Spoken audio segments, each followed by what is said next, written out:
সামাজিক মাধ্যম যোগে ক'ত ফেচবুক লাইভত তো ফেচবুক লাইভটো অখিল গগৈ চাই ভাল লাগে আৰু সেইটো তেওঁ আমাক এনজয় কৰিবৰ কাৰণে কয়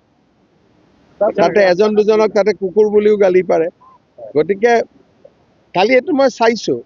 আৰু মই অখিল গগৈৰ ফেচবুক সদায় ৰাতি চাওঁৱেই আৰু সেইটো কোনো চিৰিয়াছ কথাৰ কাৰণে তেওঁ নিদিয়ে সেইটো তেওঁ মানুহক এণ্টাৰটেইন কৰিবৰ কাৰণে দিয়ে গতিকে এইটো কোনো গুৰুত্ব দি লাভ নাই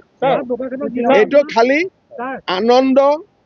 বা মনটো যদি বেয়া লাগি আছে অখিল গগৈৰ ফেচবুক লাইভটো খুলি চাব মনটো ভাল লাগে সামাজিক মাধ্যম নহয় চাওক অখিল গগৈৰ কথাত কোনেও কতো গুৰুত্ব নিদিয়ে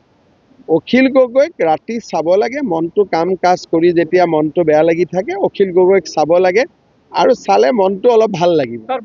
গতিকে অখিল গগৈ যেনেকৈ আমাৰ মানে মন টন বেয়া লাগিলে আমি গান শুনো নে তেনেকৈ মন টন বেয়া লাগিলে অখিল গগৈ প্ৰেছ কনফাৰেন্স শুনিব ফেচবুক লাইভ শুনিব মানুহক জহনি কুকুৰ চব গালি পাৰে গতিকে তেওঁৰ এইটো এনজয় কৰা বস্তু আপোনালোকে এইটো এনজয় কৰিব আৰু চিৰিয়াছ নহ'ব কৈছোঁ অখিল গগৈৰ প্ৰেছ মিট অখিল গগৈৰ ভাষণ অখিল গগৈৰ ফেচবুক লাইভ যেতিয়া আপোনাৰ মনটো বেয়া লাগি থাকিব তেতিয়া চাব এতিয়া হয়তো ভাল নালাগিব দিনততো চব ব্যস্ত হৈ থাকে ৰাতি যেতিয়া কাম বন কৰি গা পা ধুই মই লাইভটো চাম